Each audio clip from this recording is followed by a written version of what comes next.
Bonjour, bienvenue, nouveau numéro de Valeurs Ajoutées sur Boursorama. Aujourd'hui, on fait un point sur les banques françaises et les banques européennes. Avec vous, Thibaut Douard, bonjour. Bonjour David. Bon, quel bilan on peut tirer des résultats des sociétés cotées, enfin des banques cotées? Parce qu'on a eu, alors il y a les françaises et pas seulement, elles ont été logées pas toutes à la même enseigne, j'ai envie de dire, même si globalement c'était quand même mieux qu'attendu. Il y a quand même une certaine homogénéité dans les résultats du deuxième et du troisième trimestre. Et dans l'ensemble, c'est quand même des très bons résultats pour le secteur bancaire.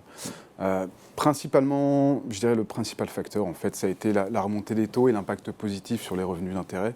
On a des revenus d'intérêt qui sont en hausse de 10 à 15% en moyenne par rapport à l'année précédente. Alors, avec pas mal de disparités, évidemment, suivant les régions, parce que des actifs plutôt à repricing rapide, c'est-à-dire à taux variable, donc l'impact se fait sentir de manière immédiate. Mécanique. Si on regarde les banques françaises, évidemment, comme on est plutôt à taux fixe, c'est beaucoup plus progressif, les fonctions, j'ai envie de dire, du taux de rotation de l'actif, mais dans l'ensemble, les banques européennes hors France ont eu de meilleurs résultats, du fait, encore une fois, de plus en termes de dépendance progression de revenus, au taux variable. si on prend les banques allemandes, en fait, comme les marges sont assez faibles en Allemagne, la sensibilité au taux est beaucoup plus importante. Donc si on prend Commerzbank, par exemple, les revenus d'intérêt ont été en hausse de 40% par rapport à l'année dernière.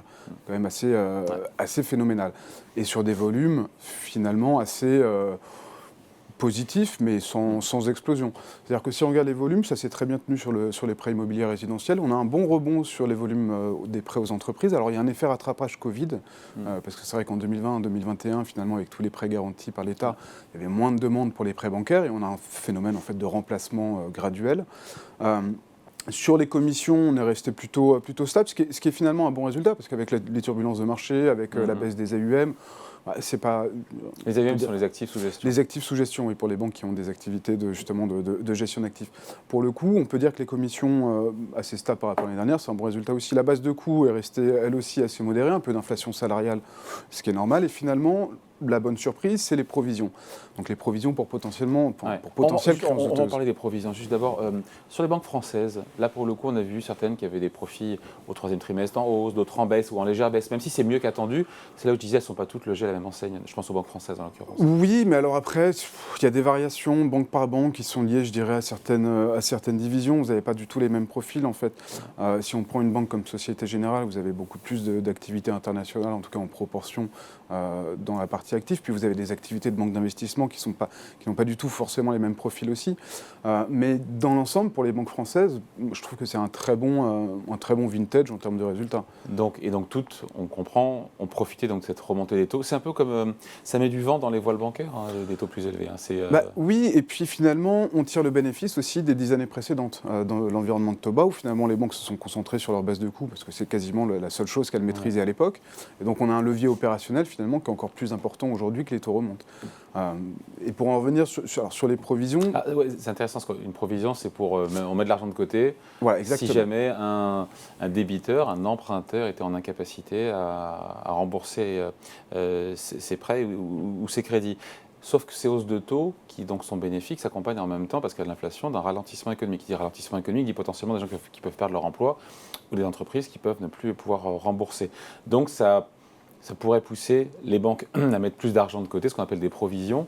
Pour l'instant, ça ne se voit pas. Non, pour l'instant, il n'y a aucun signe de détérioration sur la qualité d'actifs des banques. Si on regarde les provisions qui ont été passées au deuxième et au troisième trimestre, on est sur des points bas historiques toujours. Quasiment. Est-ce raisonnable ? Alors, en fait, c'est un choix de la banque. Alors non, c'est pas forcément un choix. En fait, vous avez deux types de provisions. Il y a les provisions pour difficultés avérées, ce qui sont les provisions classiques, en fait. Et pour le coup, comme il n'y a aucune difficulté avérée, aucun défaut pour l'instant, c'est assez logique que les provisions restent assez faibles.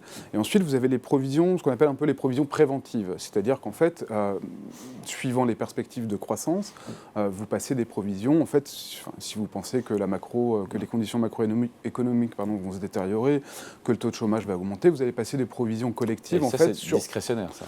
Alors, c'est discrétionnaire, c'est aussi fonction tout simplement des prévisions macroéconomiques. En fait, c'est facteur de modèle de prévision. Oui, mais à chaque banque.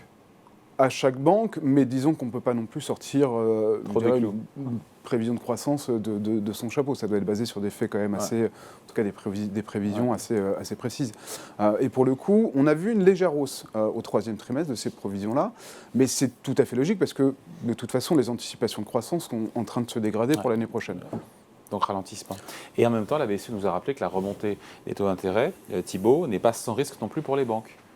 Qu'est-ce que nous dit la BCE quand elle nous dit ça? Parce qu'on se dit remonter les taux, ouais, chic, c'est bon pour les marges d'intérêt des banques. C'est évidemment la lié aux dichotomie. provisions. C'est la dichotomie entre revenus où c'est tout à fait positif et sur les provisions où évidemment. Parce que ralentissement économique.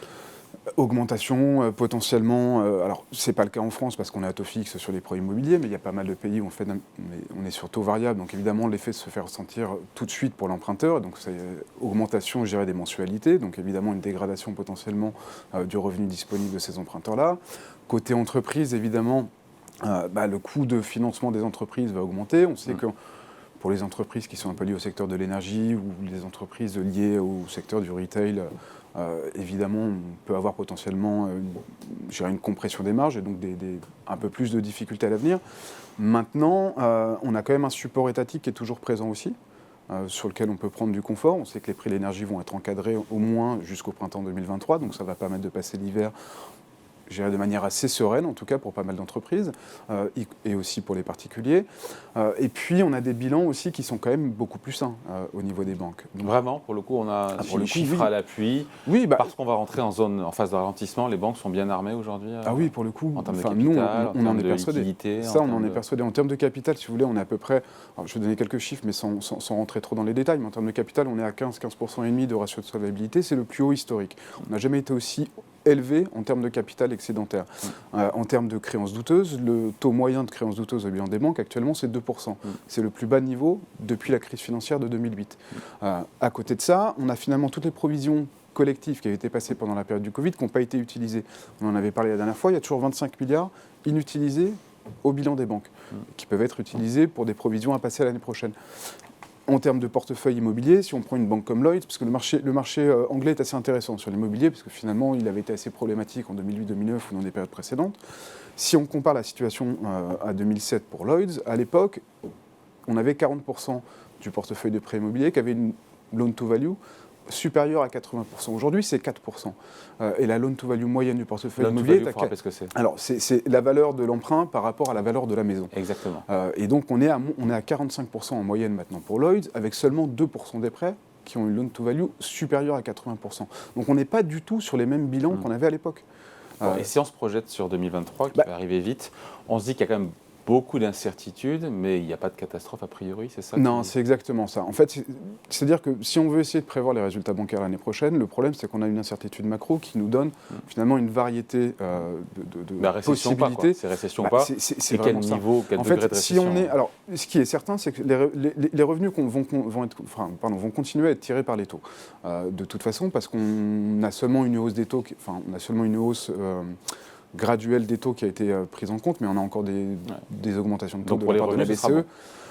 Et on a un effet, un effet lag qui va se mettre en place. Donc pour les revenus, nous, on s'attend à des revenus d'intérêt qui seront encore en hausse de 10-15% l'année prochaine, et ça sur des hypothèses de volume assez conservatrices. Donc la grande question, ça va être récession ou pas et l'impact sur les provisions. Voilà, on y revient. Pour l'instant, le discours des banques est très positif. Si on prend par exemple la BNP la semaine dernière dans la présentation de ses résultats au troisième trimestre, on a un discours de la part du directeur financier qui est très clair, c'est-à-dire un coût du risque moyen pour les 3 prochaines années aux alentours de 40 points de base.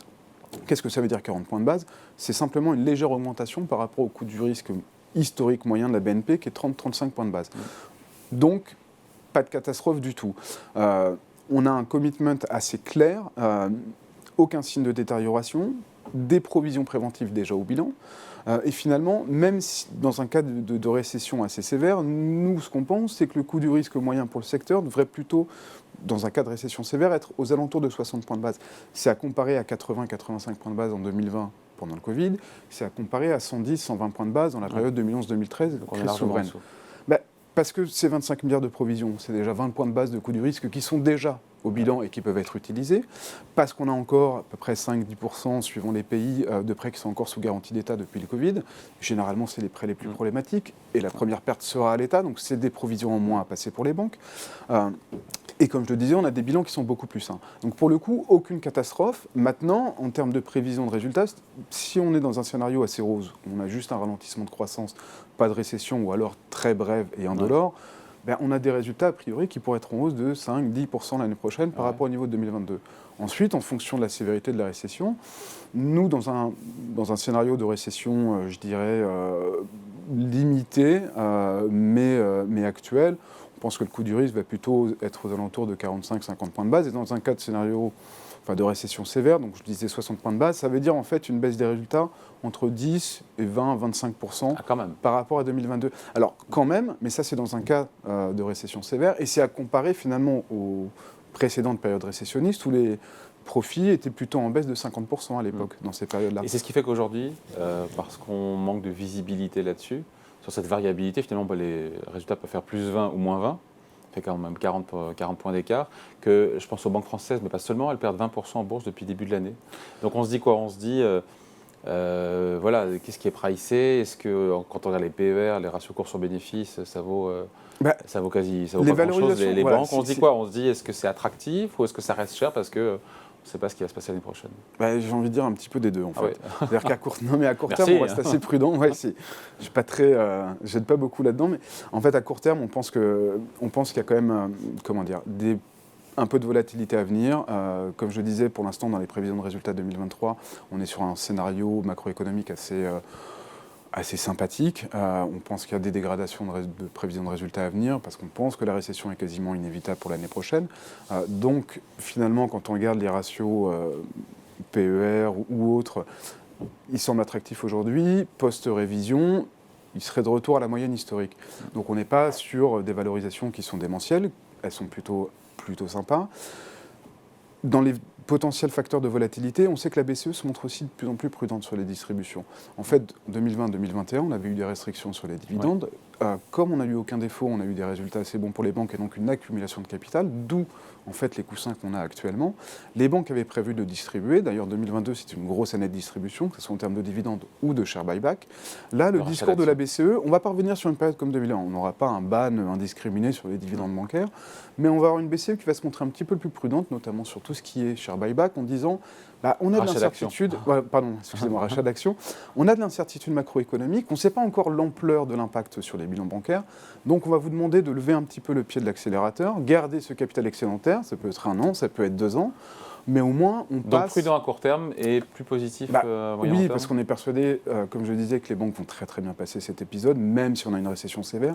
J'ai envie de dire que ça va être un peu un stress test grandeur nature pour le secteur, et ça va être un peu la preuve que le secteur n'a rien à voir avec ce qu'il était il y a 15 ans.